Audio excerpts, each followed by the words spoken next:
Okay.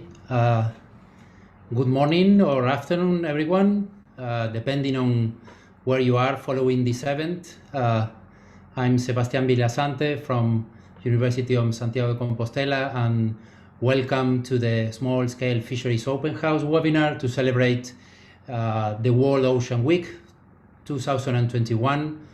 Firstly, we would like to thank the two Big to Ignore project for the organization of this event.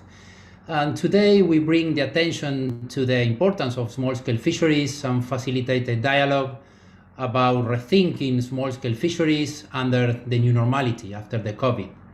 And to do it, we count with a multidisciplinary group of panelists with extensive experience and working on small-scale fisheries under different sociocultural contexts. Our dialogue will start first with a presentation to be made by Dr. Cristina Pita and Maria Jose Espinosa, followed by a turn of questions and comments. Please add your questions into the chat or raise your hand and formulate your question. Let me introduce briefly the panelists that we have here in this table today. Dr. Cristina Pita is a principal researcher at the International Institute for Environment and Development. She works on small-scale fisheries markets and the dynamic of small-scale fisheries value chain, mostly in Europe. And Cristina will talk about the impact of the COVID-19 on artisanal fisheries markets around the world. Maria Jose Espinosa is the Director of Fisheries and Conservation Programs at Comunidad y Biodiversidad, the Mexican not-profit organization. She works on marine fisheries governance, and she will be presented an analysis of impact, responses, and technological opportunities for Mexican small-scale fisheries during the COVID-19. The other panelists are Dr. Silvia Salas. She's a full professor at Sinvestab in Mexico, and she's member of the NAFE board and also the Too Big to Ignore Research Network as the other panelist. She's interested in addressing issues of risk and vulnerability and the dynamic of the value chain in small-scale fisheries in Latin America. Finally, Dr.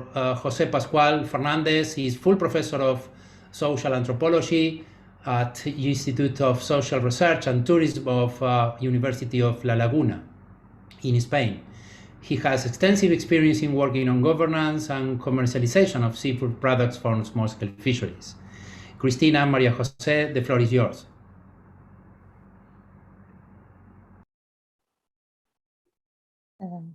Hello. Could you move to the next slide, please? Hello. Good morning, good evening, and good afternoon, everyone, wherever you are in the world. So, as Sebastian said, thank you, Sebastian. I'll provide a general overview of the impacts of COVID-19 at the global level, and small-scale fisheries, of course. Why are we talking about small-scale fisheries? Because they are important for the livelihoods of coastal communities. Around 90% of the people engaged in fisheries work in small-scale fisheries. That's around 36.7 million people. If we consider indirect jobs, that number raises to 110 million people. Half of these people, 47%, are women. And small-scale fisheries provides almost half of the world's seafood. Small-scale fisheries are also an important contributor to global food security and nutrition. It provides 3.3 billion people with almost 20% of their average per capita animal protein intake. This value rises to 50% in many developing countries around the world. Small-scale fisheries are also don't just provide local markets with seafoods. They provide local, national, and international markets. It is true that most small-scale fish catch is consumed domestically, but also an important quantity of especially high-end products is increasingly entering the regional and global markets. And they tend to be exported to important seafood economies like the United States, Europe, Japan, and China. And these markets, they are highly dependent on the food services industry, so hotels, restaurants, and cafes. Next slide, please. When the pandemic hit in March, a bunch of scientists, we came together. We started seeing in our individual countries, we started seeing the impacts of the pandemic on small-scale fisheries, and we came together and decided to prepare that it would be interesting to know what's going on around the globe.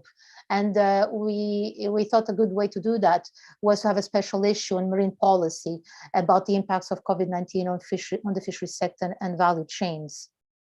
One of the presentations we'll have here today actually is Maria José's presentation, which is already published in this special issue, and it focuses on the impact of COVID-19 on Mexican small-scale fisheries. So this special issue covers topics such as what have been the impacts on the seafood value chain, markets, the viability of small-scale fisheries, what initiatives and measures worked, and what have been put in place and worked better, and why, how are vulnerable groups impacted, and what can we do to support them, what conditions are required to turn around inequalities and strengthen the sector, and also what are the essential changes in fisheries policies to generate full justice.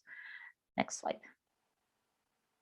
Here, sorry for it's a very packed slide, sorry about that, but it's to give you a kind of a timeline of events last year on the impact of COVID-19, the key events of COVID-19, and also the events on markets, on seafood markets. So immediately in January, when there was a lack of demand for luxury seafood by the Chinese markets, prompting a decline on small-scale fisheries around the globe, especially fisheries for lobster. There was the fact that the Chinese canceled their New Year immediately had an impact, and that was already before the COVID-19 pandemic. COVID-19 was declared a pandemic in March, and the outbreaks happening in Europe and the US. Also in March, immediately with the outbreaks increasing and the lockdowns, we saw a decrease in fish trades and a high demand for canned and shelf-stable products. And at the same time, labor shortages started to be mentioned all over the world, especially in Asia. By May, markets of fresh food continue to be scarce. The package of frozen and products increased by a lot. There was still labor shortages, and there was a bit of a change started observing reporting of changes in the means of sales and purchase and worldwide. So short value chains started appearing all over the globe. By June, there was things started reopening. It was a kind of a return to a certain type of normality. Some countries reopened their markets, but we started seeing outbreaks of COVID in Latin America, Africa, and South Asia. 1 month later, in July, again, some countries started imposing new restrictions and new lockdowns. And at the same time, in that same month, China, that did not have many cases, started reporting detecting coronavirus in packaging of imported and frozen products. And 1 month later, in August, China suspended the imports from several cold chains. 2 months from to October, we saw global amount of cases already increasing again. New daily infections in Europe started to have record numbers again, and new lockdowns were imposed. And that again reflected on the seafood industry, with sales of canned tuna and sardines and mackerel increasing, and impacted on trade. China also suspended some imports of seafood from various countries, including Brazil, because of COVID, traces of COVID in the packaging. And in December, by December, China had imposed some mandatory testing for imports of cold chain food products. That's just a quick snapshot of the amount of events that happened so quickly. Next slide, please. When we came together, all these scientists that also decided to produce the special issue, we also prepared a kind of a rapid assessment to investigate the impact of COVID-19 on small-scale fisheries. By collecting, we wanted to collect primary data, so we developed a questionnaire, and a bunch of us from all over the world that had direct contacts with the small-scale fisheries organizations started contacting the organizations, mostly by phone, to get their views on the impacts the COVID-19 was having on their organization. There was a few guiding questions, more than these two, but I'm going to talk about these two. So the social economic impact of the COVID-19, and also the measures that they adopted to face the crisis. We had replies from 249 organizations from all over the world, from 31 countries all over the world, which excluded the United States and Canada. We don't have answers from there, but we have from Latin America and the Caribbean. We also had a lot of replies from Europe, a bit less from Africa, but also from Asia, and none from Australia. Most of the organizations that replied were actually focused solely on small-scale fisheries. Some of them had a mixed fisheries, small-scale and large-scale. We did detect an important economic loss. Most of the representatives of organizations reported an important economic loss. And this was observed in all the areas. But it was especially considered very high in Latin America and the Caribbean, and also in Africa. In Europe and Asia, it was a bit milder. There's some people that declared it very high, but there was also a lot of just high. Still importantly, it was high everywhere. So, but it seems to have been a bigger impact in Latin America, Caribbean, and Asia. The loss of jobs was not so dramatic. Most organizations reported a low loss of jobs, and mostly they understood that to be because it's a family business. So, despite the fact that they were not fishing so much, there was also not a big impact on jobs. Only Latin America and the Caribbean reported were a bit more varied on their reporting of loss of jobs. Next, please. We try to also understand what were the reasons behind the social economic impact, what caused it. And we noticed that very commonly it was a loss of usual customers, a loss of buyers at auction, the loss of tourists, and it was very similar in most countries, excluding, for instance, here, Europe, where problems with transportation were not very important, while if we look at Africa, that was a bit more important. So where they did report a lot of problems in transportation, we didn't notice that so much enough in Europe. But most of all the reasons we were looking at to see what were the major reasons, it seemed to be a lot related to loss of usual customers, loss of international markets, loss of tourism, losses of buyers at auction. There was also a reduced in catch, which was important in Latin America more than, for instance, in Europe in this case. Next, please. Representatives of organizations also let us know what kind of adaptive measures, what kind of adaptive responses they recur to face the COVID-19 crisis. And again, here, the most common measure put in place immediately was requesting public financial aid. And that was especially the case in Europe and Asia, that it was bigger than anything else.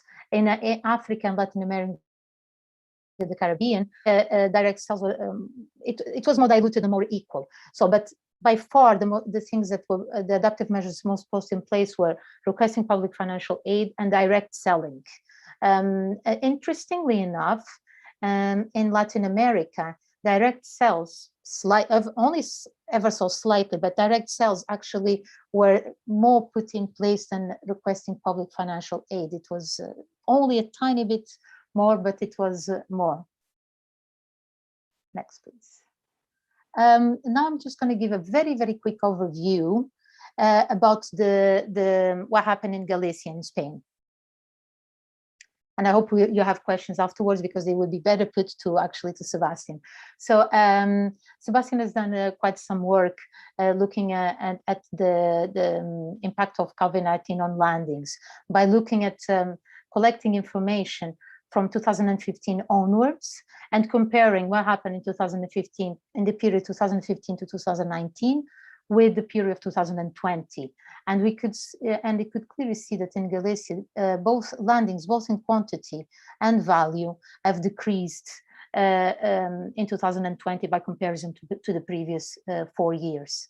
But this is not even all over for all species. We can see a big decrease in the value of landings, for instance, for cephalopods and gastropods, but that echinoderms and seaweed actually increased in value.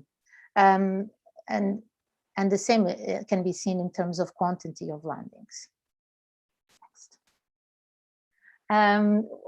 There's a tendency, and all over the world, what we've been seeing is most studies have been focusing on the landings, so the fishing industry, and also in aquaculture. And it definitely is the impact on these two sectors on these two seafood sectors was huge. And as you can see in these slides, the decrease in the capture and landings on seafood landings was around 18%, with a value of minus 14%. And in aquaculture, it was even higher, with a decrease in a 24% in landings, which represented a decrease in 11% in the value of these landings. But besides the landings and the aquaculture production, it's also interesting to look at the rest, what happened to imports and to the supply chain, to exports, to domestic supply, and all of them have suffered a decrease, both in quantities and in value, but not the canned production. Actually, the canning industry was a case of success, if we want to say that word, during the COVID-19 pandemic. It increased the production both in tons and also in value. It absorbed a lot of the production from landings and from aquaculture. Next.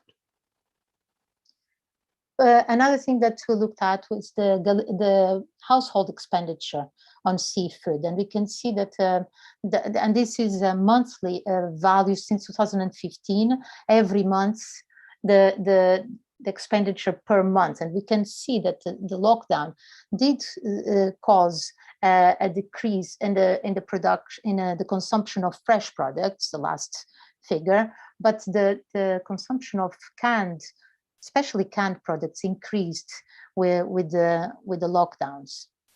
Next. Also looking at also looking at the seafood trade, we can see that there was also an impact on seafood trade. Looking at both the fresh seafood trade and preserved, so canned, there is a decrease in imports of seafood with the pandemic, of fresh seafood, and also of exports. But there is, in terms of canned, the impact is not so visible. There was a slight adaptation by the industry, and it actually has a slight increase immediately during the pandemic. Next. And next, sorry, and next we'll have Maria Jose presented the case from Mexico. I was already going, Maria Jose.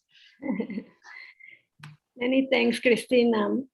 Thank you everyone for joining. It's a pleasure for me to present the case study of Mexico, and this work integrates the work by Silvia Salas, Paco Arreguin, Kobe, and collaborators, and it talks also about the impacts, responses, and we will start the conversation about moving forward. Next one, please. So what we are observing in the similarities we are observing in these three studies are that COVID is impacting differently in different regions within Mexico. We are seeing the concentration of cases in coastal states. 74 of the cases in Mexico were located there. And that means that there is a large economic and social impact on activities in coastal areas, particularly small-scale fisheries. if you can see, like, there were more cases in the Gulf of Mexico comparing with the Pacific. In the Pacific, the reported cases were around 5,000, while in the Gulf of Mexico and the Caribbean, 60,000. If we look at the states where most cases are concentrated, some of these states are border states with US and Guatemala. Some are touristic areas such as Baja California Sur, and we observe more cases in states with large cities. Next one, please. And other impacts that we are observing are related to the value chain. We observe reconfigurations, and of course, as Cristina mentioned, there were more direct sales or less intermediaries in the chain. In the case of Mexico, we also observe differences between large industrial fisheries and small-scale fisheries. The large-scale fleet was able to maintain the 40 to 50% of its capacity, while in the case of small-scale fisheries, they pretty much rely on external support to continue their activities. And we also observed that in Mexico, before the virus arrived, small-scale fisheries were already facing the impacts. We had the lockdown here in Mexico in March, and small-scale fisheries were seeing blocks in markets since December or early January. What we also observed here was the maintenance and expansion of local markets. Also, the fish was used for local consumption, and also there was trading between urban and coastal areas. And the reactivation of a small-scale fisheries was slow. It took like 2 to 3 months, and it was mainly for local markets.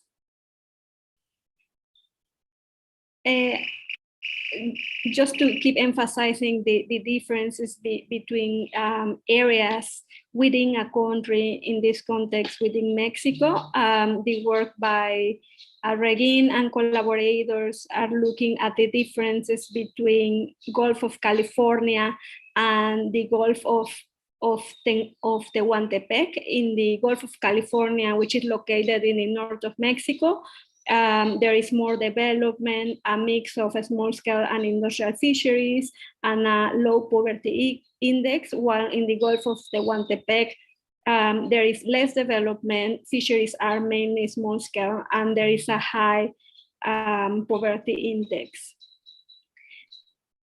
Here is the data that shows these differences. For example, if we see the social status, we can observe that the Gulf of California have less indexes of social marginalization, extreme poverty, social lack, and price gaps between landed prices and final consumers. We can also see more development in the Gulf of California than in the Gulf of Tehuantepee, and also a higher infrastructure status in this area of the north than in the Gulf of Tehuantepee.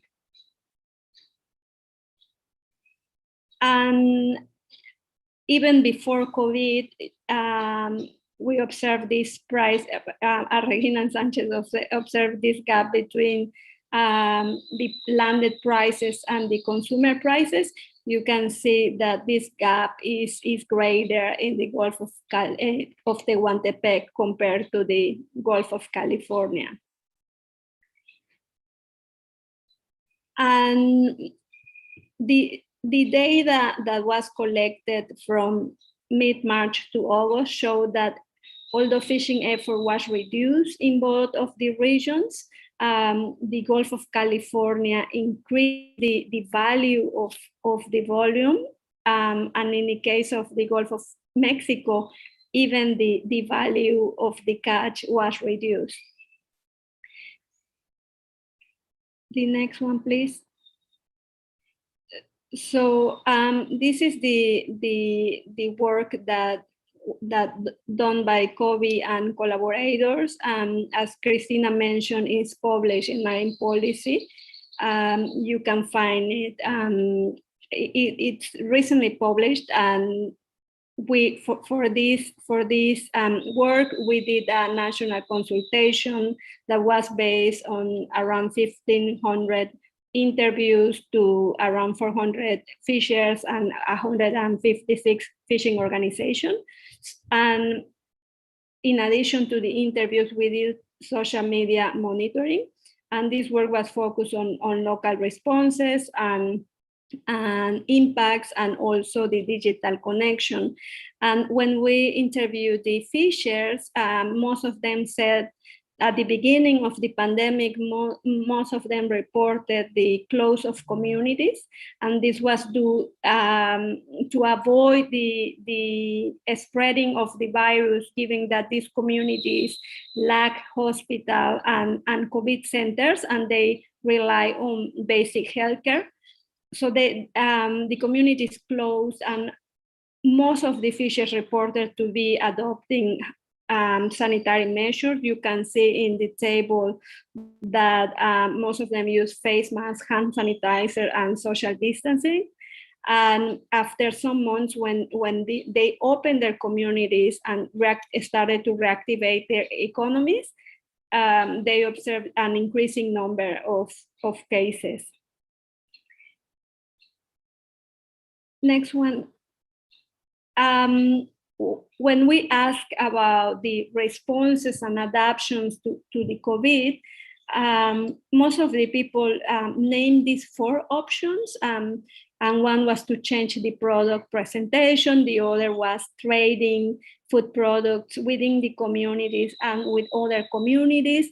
Some of them reported the continuity of sustainable practices, and some of them the activation of emergency funds.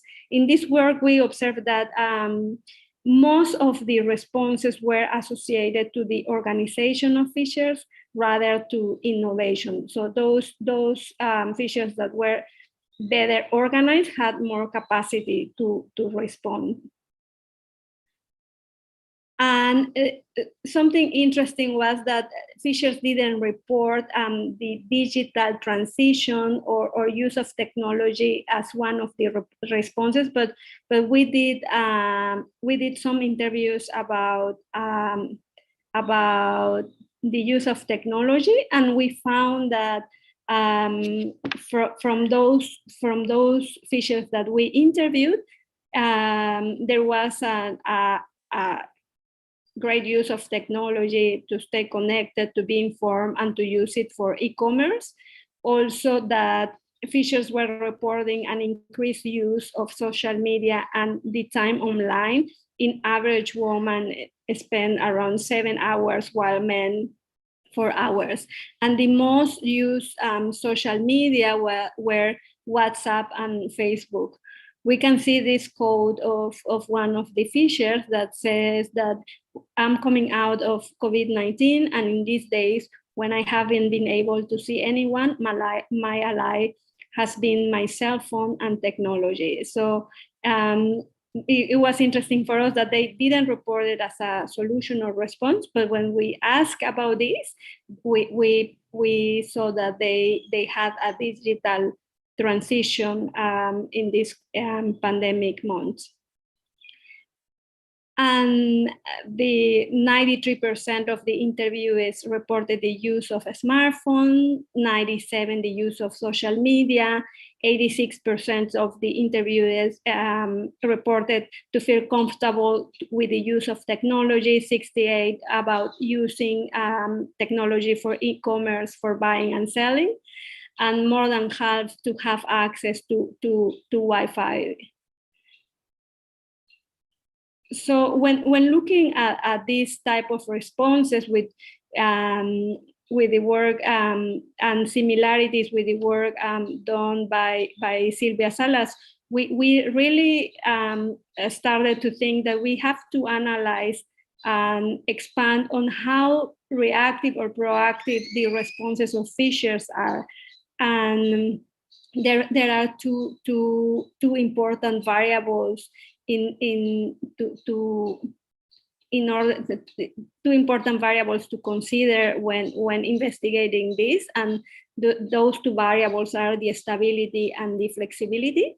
The stability relates to the level of exposure, type of risk, and level of impacts, while flexibility relies on the diversified livelihood, species, access to support systems.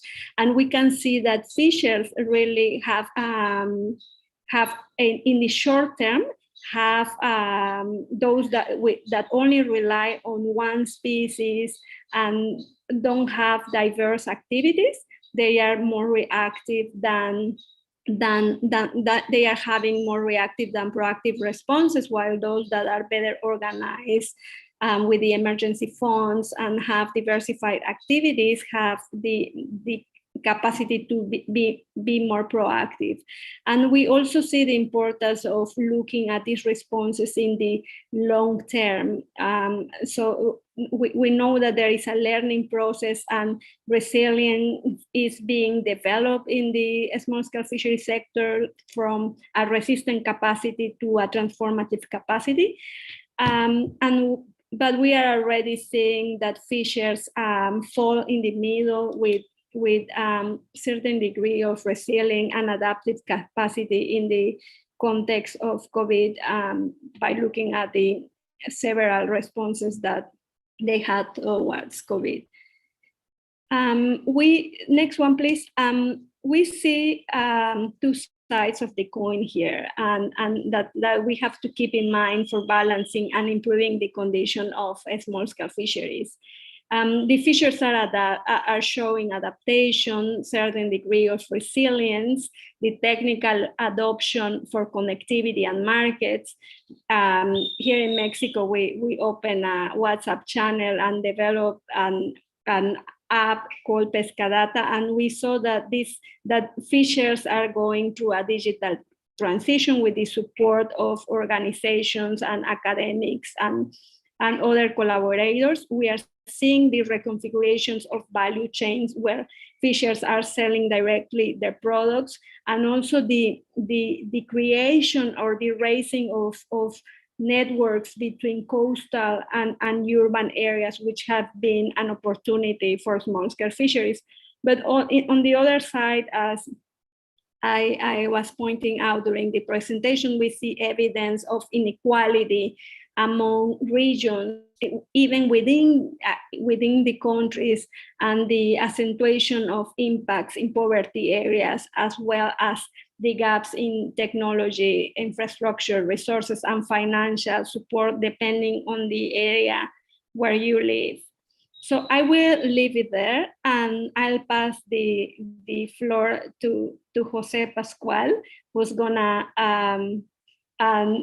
give the general comments of these case studies and the general assessment that Cristina presented. Thank you very much. Thank you very much, Maria Jose. Good day to everyone. I will try to move forward and summarize. Please next. Summarize some of the issues that we can highlight from these cases. In general, we can say that small-scale fisheries have been more impacted than larger-scale fisheries, just because they have different value chains, and they have different access to facilities to process and distribute their products. Even that, of course, there are differences among countries, regions, and sectors, as Maria Jose explained in the case of Mexico. Different areas, or even of the same country, might have been impacted very differently from the COVID. The diversity characterized small-scale fisheries. So this diversity also characterized the impacts of the COVID on the small-scale fisheries. The impacts of the pandemic has been highly variable. And in this variability is shaped by many factors. One of the factors, as has been mentioned also, is the relevance of organizations. In many places, in many fisheries, those communities that have a strong organization have been able to cope with the difficulties of the pandemic much better than those communities that don't have this kind of a strong organization. This creates an added resilience for the communities with a strong organization that facilitate to adapt their value chains to the new circumstances. In general, the small-scale fish that export most of their products have observed more difficulties, because the demand in major markets like all the North, Europe, US, and so on, because the lockdown, because the closure of the hotel, restaurants, and catering, the HoReCa channel has meant that most of the usual destination of these products, of the high quality products and the fresh seafood of the small scale fisheries has been blocked.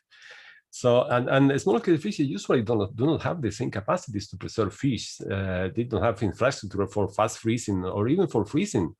They have in the base cases they have infrastructure for cold storage, but not for fast freezing. In the Canary Islands, only one organization, the Canary Islands, has a very small facility for fast freezing, and that's not the best case for these circumstances. So the value chain is much more dependent on the immediate consumption by final consumers, by restaurants, by hotels, and so on. So when this value chain is compromised by the pandemic, the situation is very hard around the world, because this value chain has been heavily impacted by the COVID, and even even some of the consequences of the COVID have been related to the reduction of air traffic that heavily impacted the transportation of fresh products in many areas of the world. So all this has created huge problems for small-scale fisheries.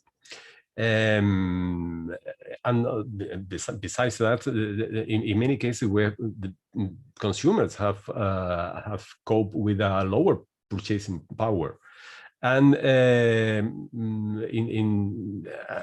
these circumstances, the role of the public policies is very relevant. Public policies have heavily subsidized larger scale fisheries for decades. It's been a very permanent issue when we compare small scale fisheries and larger scale fisheries. The difference in the subsidies.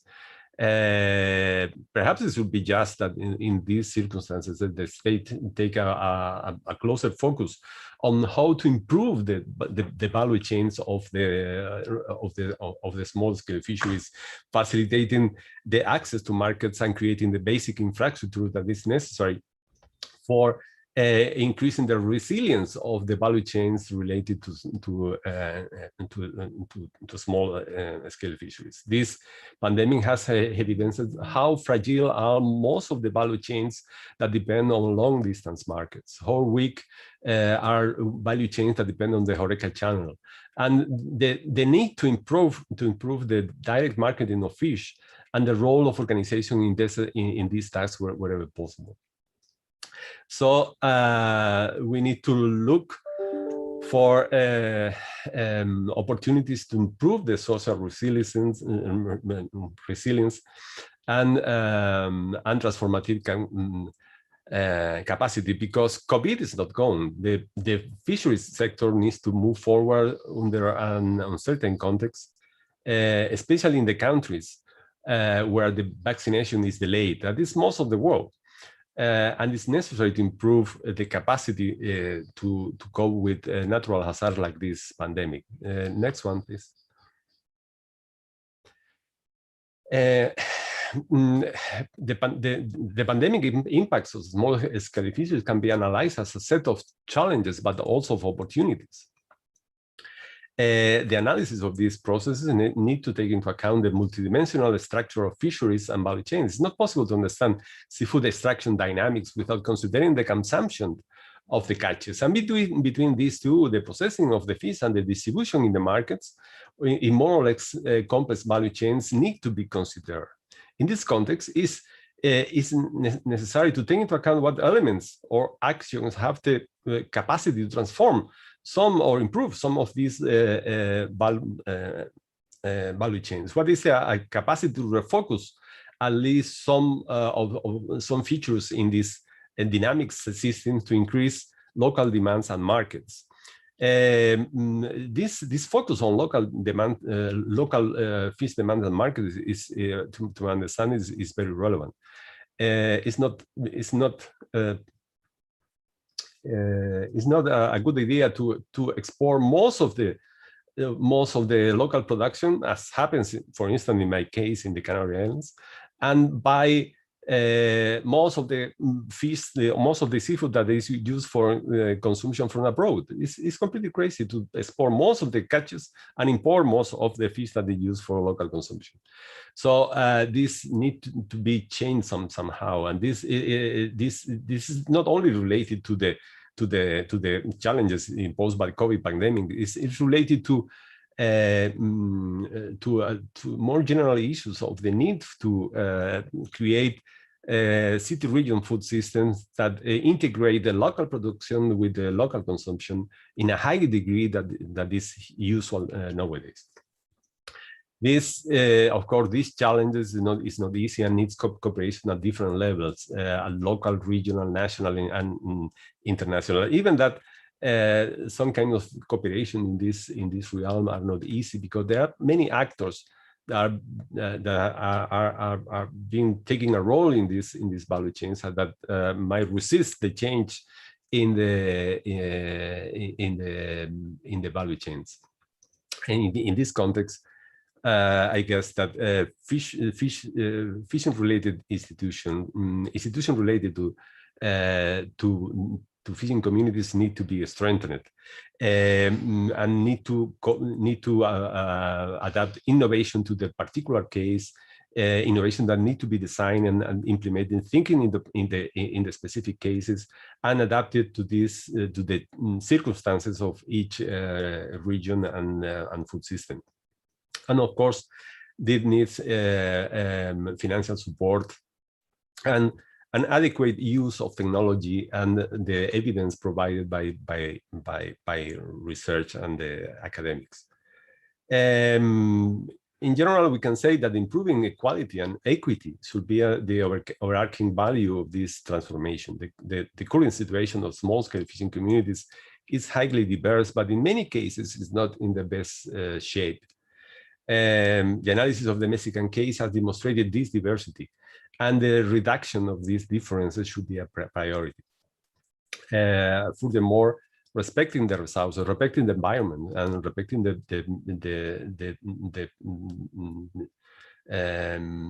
fishing resources where fishing communities have made a living for decades is crucial.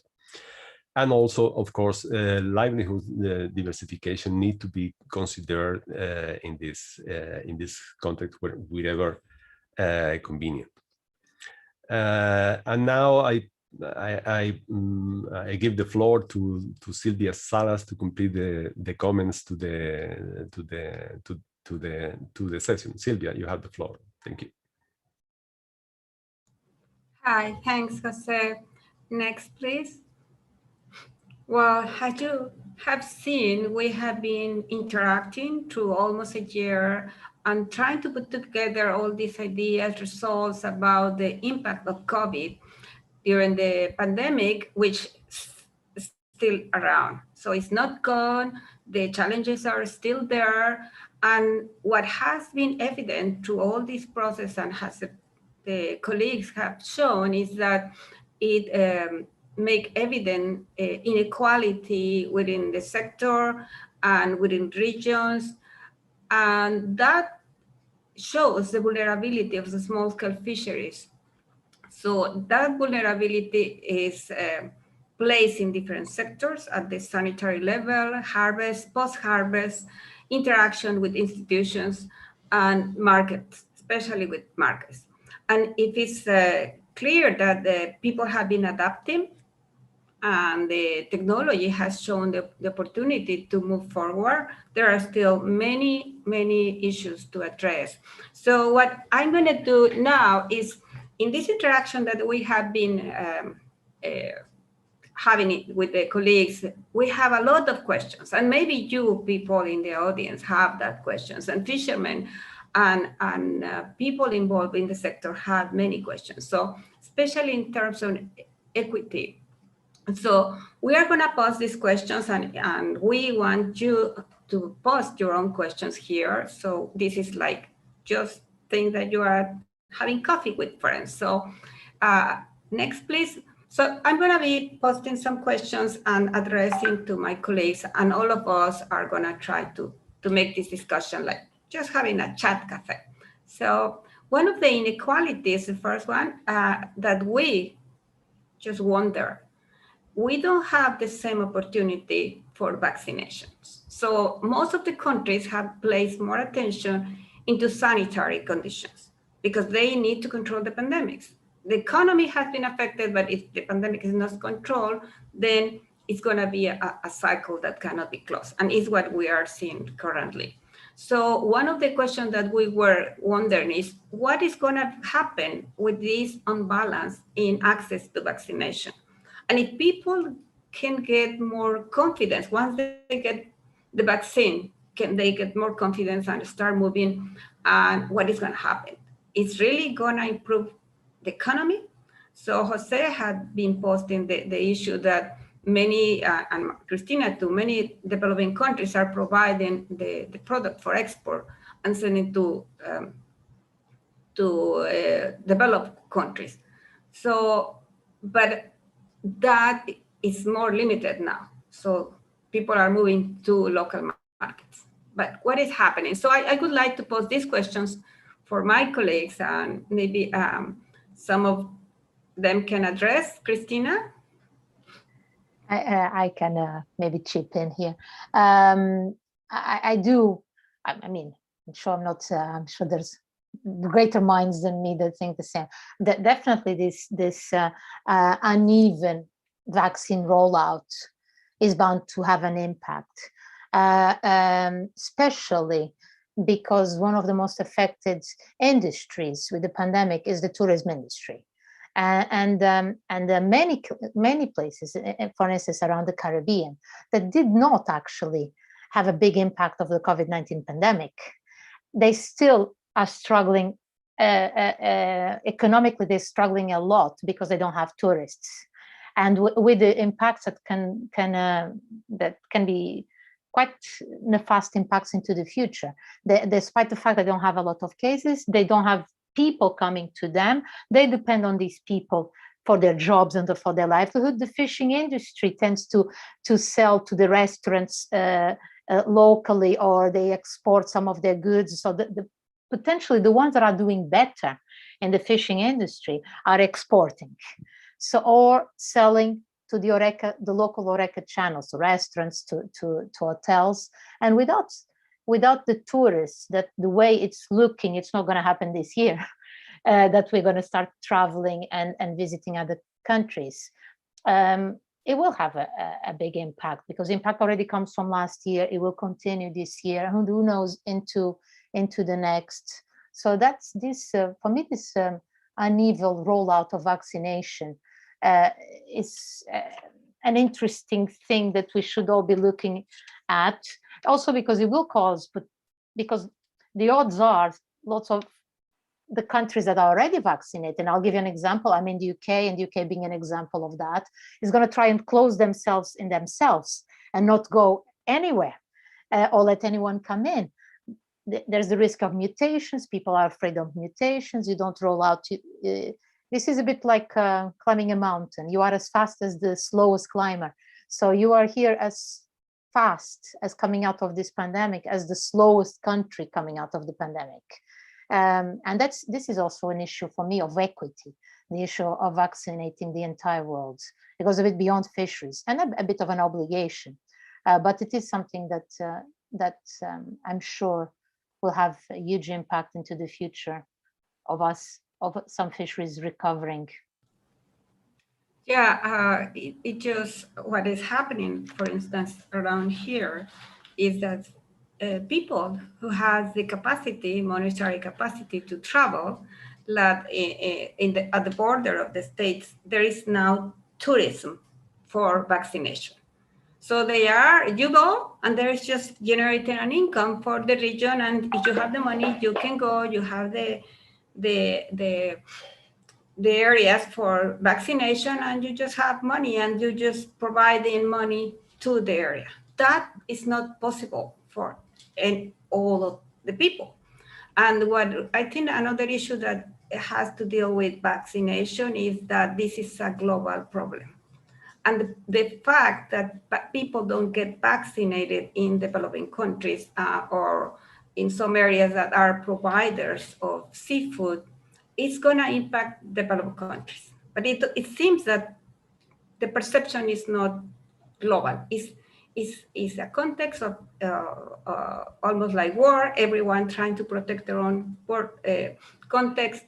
But this interaction, especially if we consider the seafood sector, is something that seems to be unacknowledged, that there is an interaction, that we are part of a system, a global system.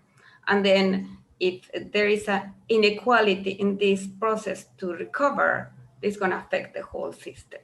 I don't know if somebody wants to add on this.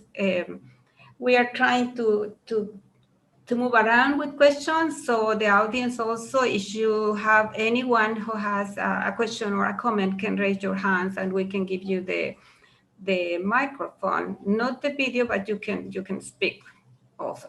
Here, we're trying to move and we might get back to this question. So one of the other questions, especially related with the markets that we have been discussing, is about this cold channel. How technology, of course, has been an opportunity for improvement, an opportunity for local markets, an opportunity to interact. But it's a lack. Again, it's a gap. Not everybody has access to technology. Not everybody has access to infrastructure. And then under those conditions, there is going to be losers and winners. So if anyone wants to comment on this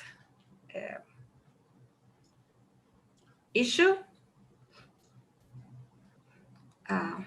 Well, perhaps there's some technology gaps that can be improved in all this process. In some cases, it's not easy to improve, but in other cases, there are resources to improve this gap. The issue is that there is no clear idea of what can be done and how. One of the issues in some cases is perhaps to make more resilient to hazards the value chain. For instance, using some kind of infrastructure to preserve the fish, cold storage, but also even the fast freezing methods. Some fast freezing methods can preserve the quality of the product very, very, very well, but are not usual at all in most small scale fisheries. In the Canary Islands are very rare, for instance, and in most of the mainland Spain is the same. Only high quality red tuna industries use this infrastructure, and this could help a lot to reduce the gap and to use the catches during long periods and makes a better use of the resources, feeding the market with high quality products during all the year, not only when these catches are more abundant, for instance. This infrastructure is not so expensive either. at least there are some kind of infrastructure that can be installed with not so high capital. But currently there are very little experience of using this kind of technology. The use of technology also to access to improve the access to direct selling is also lacking. I think this is also that an issue. In some countries, of course, there are apps that can be used with mobile phones that it make easier this access to local markets and direct selling, but that's not so useful in most countries. This is something that is one of the pending tasks, perhaps in the coming years, and during this task related to market reconstruction and improvement. Thank you. It's a good point what you refer, especially with this technology to preserve the product. And it just came to my mind. Sometimes people are not so confident on the use of that technology. So maybe, and in the case of Galicia that Cristina presented, there was mentioned also the canning. So here is a question that maybe Sebastian can also address, and maybe you can just point out, because there is an idea that small-scale fishers just want to go fish and give the product. Somebody else take care of the rest. So even if you provide, the government provides these kind of systems, we need to build capacity on training, or who is going to do this connection. I think it's an opportunity. And then in addition to provide infrastructure, how we deal with the capacity. I don't know if maybe Sebastian or you can just wrap up in this question. Thank you, Silvia. Yes, this is a very interesting topic. As far as we know, here in Galicia, for example, as the shell fisheries women, for example, responded quite effectively, in the sense that due to the closure of the Eureka channels immediately after the lockdown, the initial impact was quite high, but they rapidly adapt and started to sell their products, which are quite high value in the market, to the canned industry, to see another channel of commercializations, to see their products to be sold. That is one positive answer or response that they developed, at least in the Galician case. The other one was related to technologies. They were able to use existing technologies that they are using in some of the cofradías, not all of them, to monitor the meteorological conditions in the sea, for example, when they go to the sea. But by using this type of apps, they were able to also show the species that they were harvesting or collecting, and also sell them directly through these apps. So they cut some of the middleman into the middle of the value chain. So that is another aspect that they did not happen before, at least not with this, not so rapidly because of the COVID-19 pandemic. And also the other thing is related to other shocks or factors that has been affected in the case of the shellfishing activities or small-scale fishery activities here in Galicia, was strong events of rains, basically because of climate change, and this forced women to stop their activities, even when they are allowed to develop them. So this is something also that probably we need to also consider when trying to explore the potential market channel reconstruction or alternatively technologies when dealing with this type of social ecological crisis. Can I add something to that?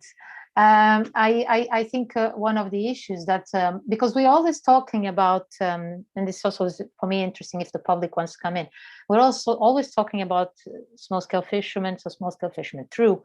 However, an important part of the seafood system that Jose did mention is the consumer. I'll give an example right now. I mean, I am Portuguese, so in Portugal, it's interesting because we consume a lot of different species. And I have two colleagues here that are from Spain, the same, the Mexicans, the same, but I live in the UK.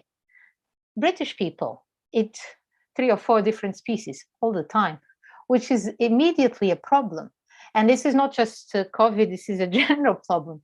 There is not just this educating fishermen to sell online and to diversify, to bet on the shortening the value chain. In some countries, that's actually quite difficult because the consumer is not there. The consumer is not interested. The consumer doesn't want that product. And because I like the example that Sebastian gave with the women shellfish gatherers. They actually managed to very easily find an alternative way of selling their catch. They started selling to the canning industry. But because the Spanish will buy canned shellfish. But if you're in a country that people will not buy canned shellfish and you export everything, like here, Scottish fishermen export most of their catch of nephrops to Spain, France, and Italy, to the tourists, to the restaurants. If you take that away from them, like it happened with the COVID-19 pandemic, and now with Brexit, which is another shock, so health shock and now a political shock, they don't have a kind of a market where to send things to. And that's a bit of a problem because even if they want to sell locally their catch, they don't have enough consumers locally interested in the product that they have to offer because the consumer doesn't like that. So, but they like to import salmon from Norway and import cod for fish and chips. That's what they want, salmon and cod for fish and chips. And that's a problem. Consumers are also need to be educated. Well, that's a very good point. And when I was asking Jose about that, okay, we can generate the opportunities with infrastructure, with channels, communication, but you just pointed out something very important that is happening. I just remembered I read a paper that was called when garbage is not garbage. In the small-scale fisheries, there is a mix of species. And we just finished a project here on artisanal fisheries where we recorded in the landings 144 species, but 90% of the economic value is based on 10 of them because of the demand. So it's a good point that we need to, and when we talk about building capacity, it's diversification of livelihoods, like Jose mentioned. But it's good also how to promote diversification to consumers. I don't know, maybe we have this is very nice because we have all the European that eat what we send to them over there. So, but also we have some experiences here, even from the north and the south. I don't know, maybe Maria Jose that has been working in the Pacific and the Atlantic, and we have differences here, and who eats what, and where we need to build capacity at different levels in markets and also in the post-harvesting sector. Maybe, can you? Yeah, thank you. Go ahead, Jose. No, please, Maria. Yeah, I think that last week I also was in a conversation, and it seems that we are putting all the eggs in technology, and we cannot do that. Technology is an important tool to connect fishers with each other, with consumers. Is really key to share knowledge and solutions and recovery measures. We have been seeing all that, and in that sense, we need to go support fishers in this transition, because even when they started to do it last year, this is not completely a familiar word for them. So there is like some capacity to develop in that sense. But on the other side, we need to see how, and of course, as Jose mentioned, in this context that where there are differences in infrastructure, access to Wi-Fi and all that, this goes beyond small-scale fisheries, and I expect that this is something that in different countries we will see an increase or investment of the government, because we are just living now in a digital world, and there will be developments towards that. But I also think that beyond technology, we need to make sure that there is collective action, there is organization in fisheries, because at least what we observe from the interviews is that innovation and adaptation was more related to the strength of fisheries organizations, to be able to respond, rather than to other things. So organization is still like a key element for recovery, for the digital transition. I would argue that organization is important. Of course, with this reconfiguration of markets, we also have to account that for capacity building, more direct selling.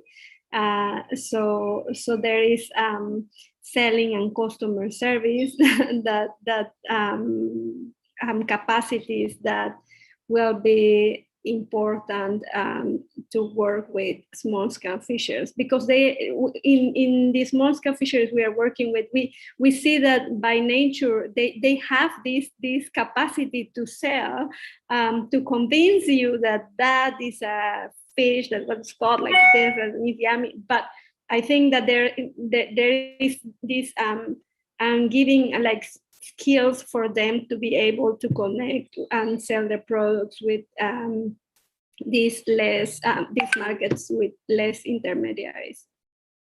Okay, I think that Jose wanted to add, and after Sebastian also raised the hand. Can you add, and then we just keep moving? Yes. This was part of the question, and we can keep developing in there. It's not in written, it's just to put ideas on the floor, right? Go ahead. Oh yes, I think I fully agree with you, Maria Jose. The key issue is to have organizations that are capable to move forward. And that is not easy. That's usually one of the difficult issues, because collective action is not easy at all. Even that it's not easy at all, we have been witness of some very interesting cases of how collective action can be promoted and can be extended even in very difficult circumstances. The case of women service gatherers in Galicia for me, is one of the most interesting cases in the world, where an activity that was full of conflicts, full of even people, of people who died, who was murdered because of the activity in the beaches. In a few years, was transformed completely, with a level of collective action that is so interesting. So this was possible just because but not only because there was an interaction between the local authorities, the people, the local leaderships, and the existing organization that integrated all this in a very interesting result. Of course, without this capacity for collective action, it's very difficult to innovate. It's very difficult to adapt technologies. In this case, the experience we have had is very different, because the pandemic in the Canary Islands is very different. In the communities where the strong organizations were implemented, everything was very easy. They decide strategies to cope with the pandemic altogether rather fast. and they thought in alternatives that could be used for the collective well-being of the people. In those communities where there were no this kind of organization, people had to look for their interests, and they began to use social networks like Facebook or WhatsApp or whatever to just look for themselves, and it worked. But it didn't last long, because once the situation disappeared, they come back to the traditional way of doing things. So I think that one of the challenges is how to improve the strengths of organization in this scenario, and this has a lot to do with building capacity at different levels, at the harvest, at the post-harvest, at the market, at the management. How can in organizations can be improved in the small-scale fisheries in all the different scenarios we have around our countries? Thank you. Thanks, Jose, and I'm gonna give the floor to Sebastian, but I would like you to post your ideas, but also next question, please, because one of the issues that we've been discussing is about institutions, and institutions are not only formal institutions, but also local institutions. The next one, please. And then this is talking about this, how to strengthen these institutions. And also one of the issues, we were discussing this issue of local market.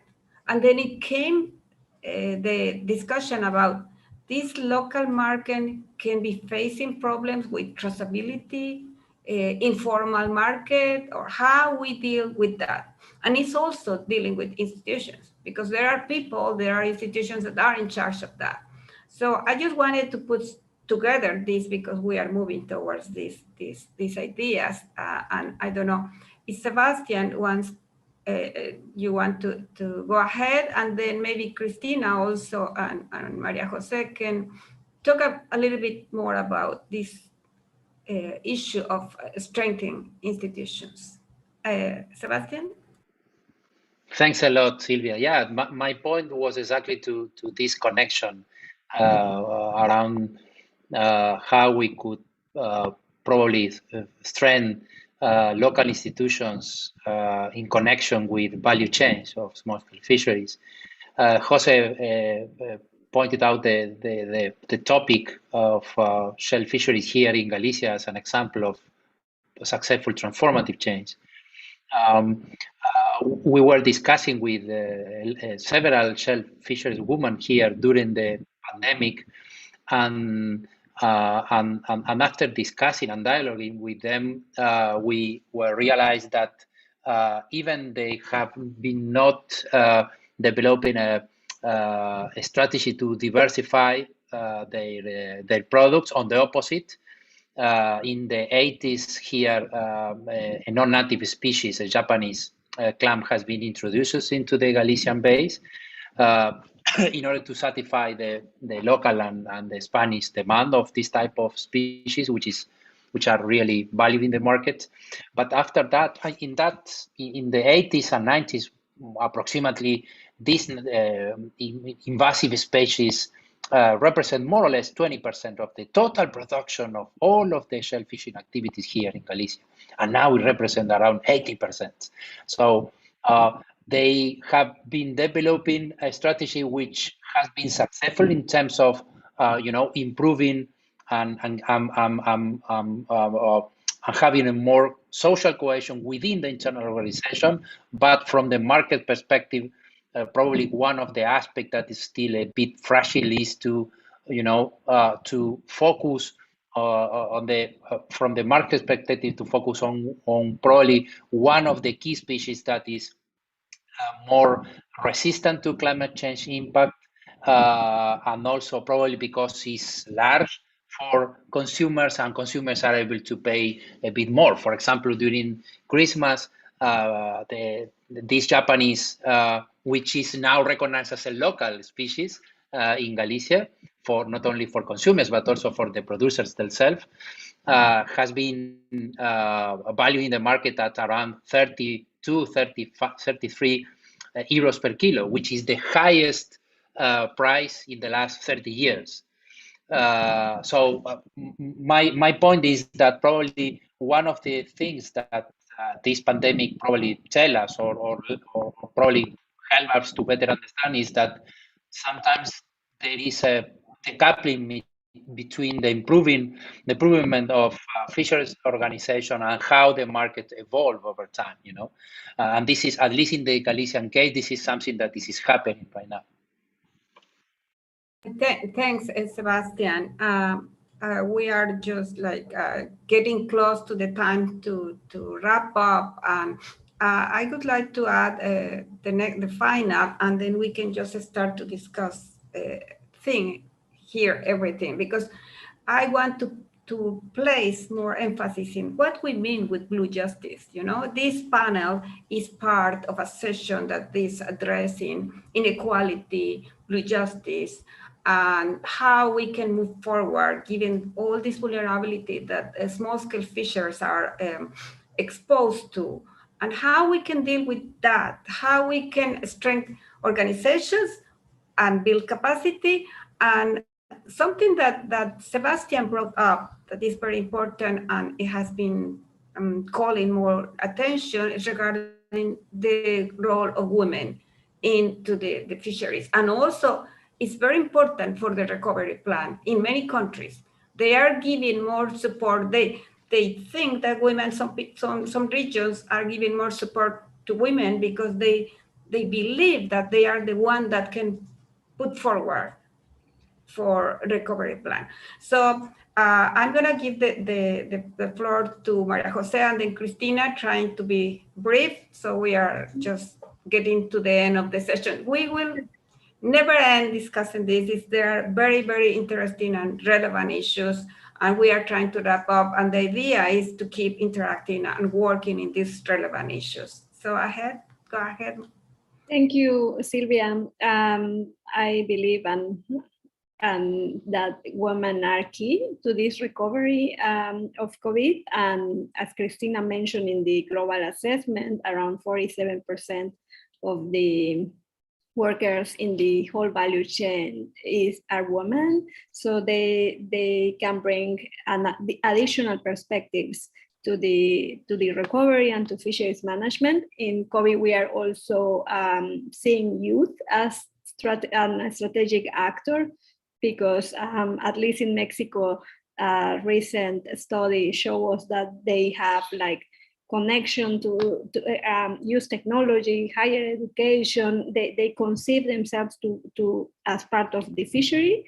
So there is a great potential to work with them.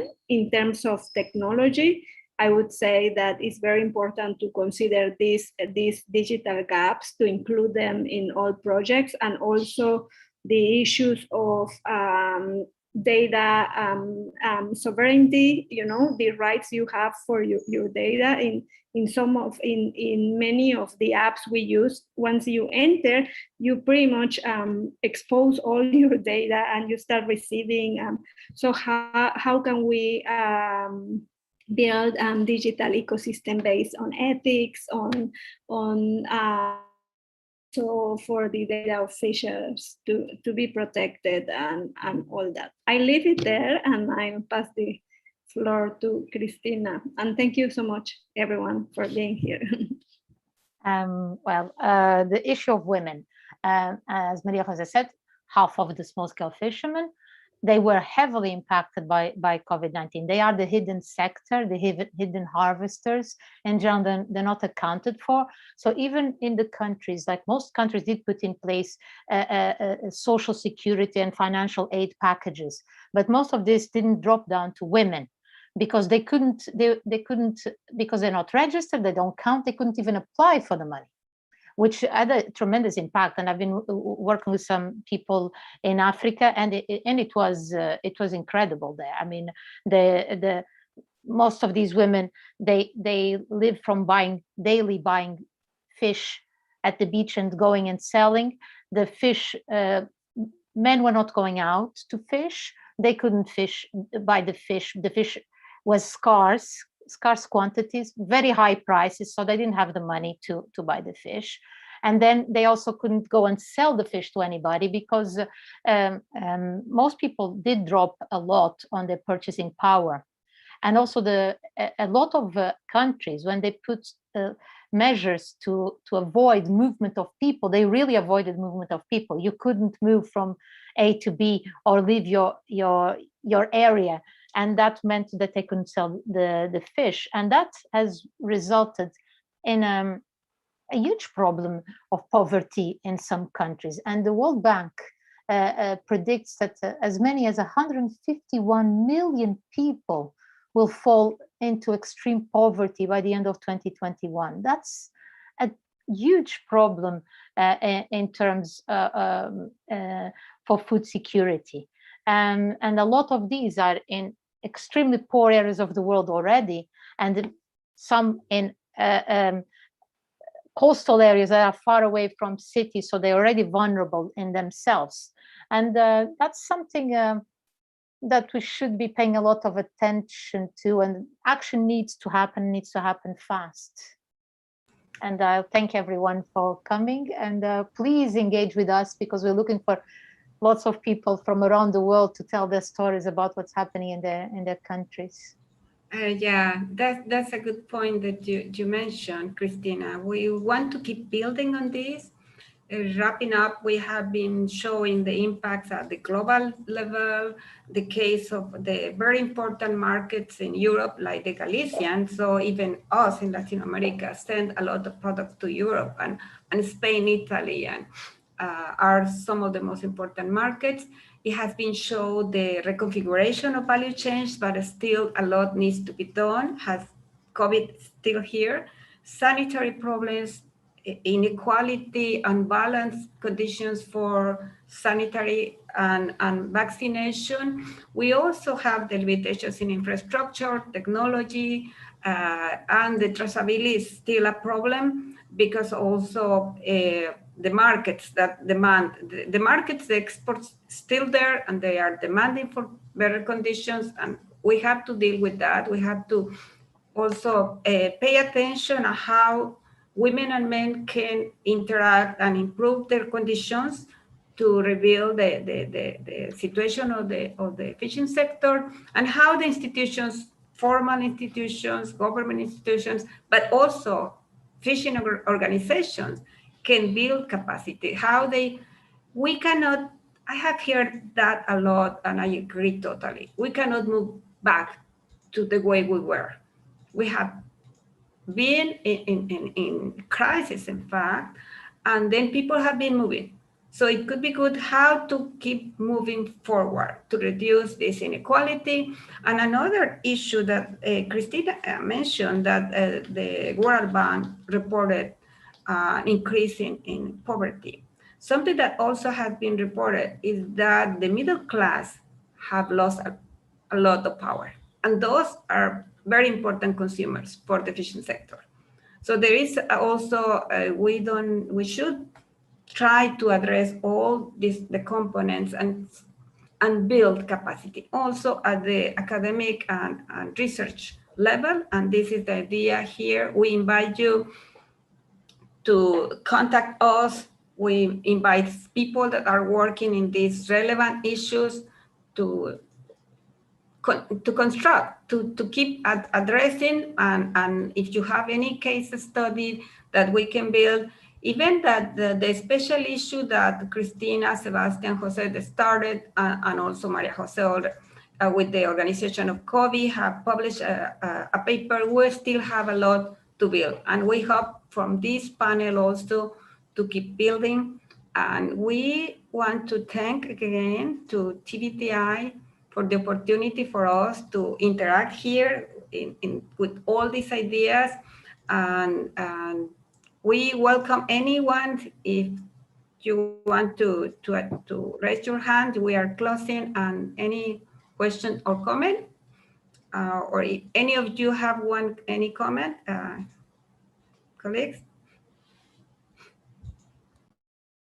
We also want to thank you. You didn't see Araceli. Also, can you turn your video? Araceli was behind camera, helping here with the presentation of slides. So we also want to thank Araceli and Vesna. And with this, we close. And in all the language that we are part of this world here, we say thanks and goodbye. Thanks, everyone. See you around. Thank you, everyone. Thank you, everyone. Thank you, everyone. Bye. Bye-bye. Bye.